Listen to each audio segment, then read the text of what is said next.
Hi there, Bob here from Prohostcloud, and in today's tutorial we are going to go over and review your control panel. So without further ado, let's just go do it. Alright, so here we are at our Prohostcloud login page or our home page.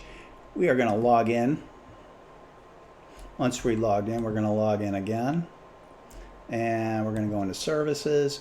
We're going to look at the jriggerfitness.us under the Gold Cloud account, and we are going to log into our cPanel. Once you're into your cPanel,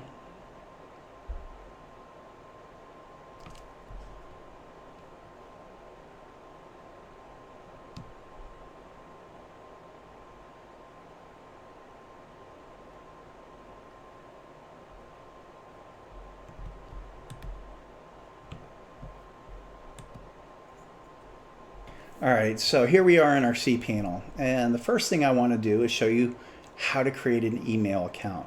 Now, this is the jriggerfitness.us account, so you go into emails, and to create a new email, all you do, okay, so we have admin, we have support, let's create customer service.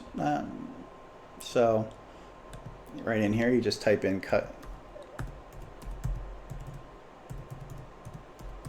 customer service, enter a password, and we are create, and voila, there is our customer service at jriggerfitness.us. All right, to check an email, all you have to do is go in. Now, you can forward these emails to your iPad, to your computer at home, or to your phone, and you will get instructions on how to do that by first selecting the device, if you have an Apple or an Android.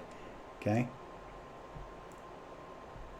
I usually do my iPad, so I would select the Apple, and then I put in my email addresses, one of my email addresses, and it will end up on my iPad with the instructions on what to do. But in the meanwhile, if you just want to check your email, just go into here, and you're going to see your email account, and this will list all the emails you might have to that account, and you just click into it, and it puts the message here. All right, so we're going back into our cPanel. Once we're into our cPanel, the next thing I want to show you is billing and support. Yeah, you can look under news and announcement, but you can check your billing here. You can transfer a domain here. You can register a new domain here. Let's say you have a gold or platinum account and you want to start a new website. You go ahead and register that here, and once you do, you can go ahead and go down to domains, go into domains, and type that new domain right in here. You just hit create new domain. Once you do, you type it in here, and then you hit submit. Okay, we are going to go back into cPanel though.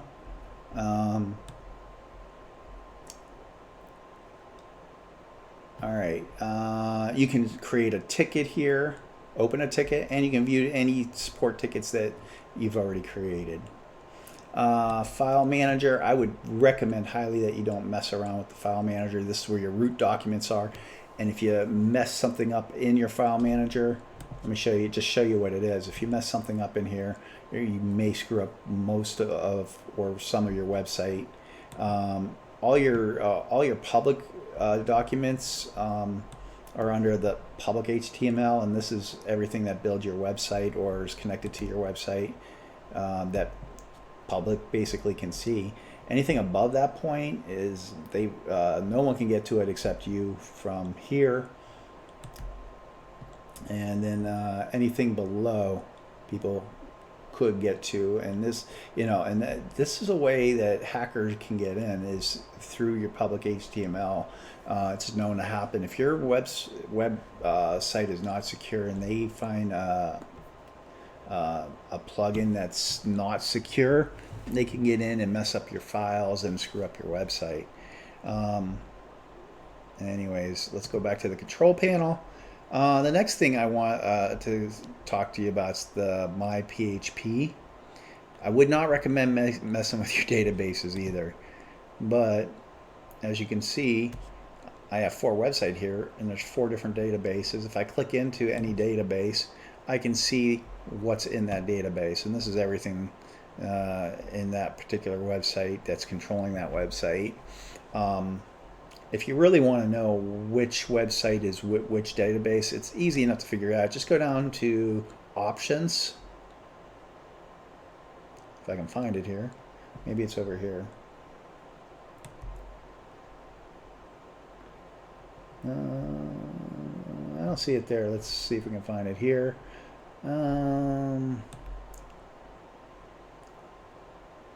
There it is, Options. Okay, so you go into, if you can find Options, it'll load up. And this is my JRigger Fitness main website. This is the main one for this entire control panel. Even though I have other websites attached and subdomains attached along with WordPresses, this is my main one. I would not recommend, I would highly recommend not messing with this if you don't have to, or contact us through a ticket and we'll help you out, but you really shouldn't mess with either one of these if you don't have to.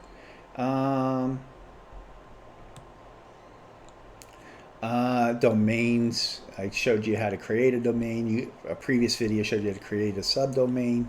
You could even do redirects where you create a domain and you have it redirect to your main domain. For instance, I have jriggerfitness.net that redirects to my jriggerfitness.com account just because. All right, I didn't want someone stealing that and starting the same kind of business on .net instead of .com. Security. Oh, see, under security, you can check your SSL status. If you got a brand new domain and it's saying that it's unsecure, you can come here and check to make sure that it shouldn't take too long, maybe an hour or 2 at the most to populate an SSL certificate. But if it doesn't, you can always, after a half an hour, 45 minutes, you can run an auto SSL and it'll put a temporary lock on it until your domain is secured, till your certificate comes back secured. All right. Back to cPanel. And that was under security. Software. The only thing under here, well, you got WordPress and you can load that up, and I've showed you in a previous video how to do that. But under PHP selector, I would go into that. There's 2 things I would recommend here. One is going into extensions under the selector and making sure these 2 things are checked. You got Redis, REDIS, right here under R, and then you got memcached. Make sure those 2 areas are checked because we offer Lightspeed technology here at prohostcloud.com, and it will not interact appropriately and it will not work properly if these 2 areas are not checked. Okay, so we are going back to our control. Oh, and one more thing under options, I recommend increasing your memory limits when you're trying to upload templates sometimes, or in my case it was the Divi builder on a website I was working on, and I didn't increase these max execution times and they kept timing out on me.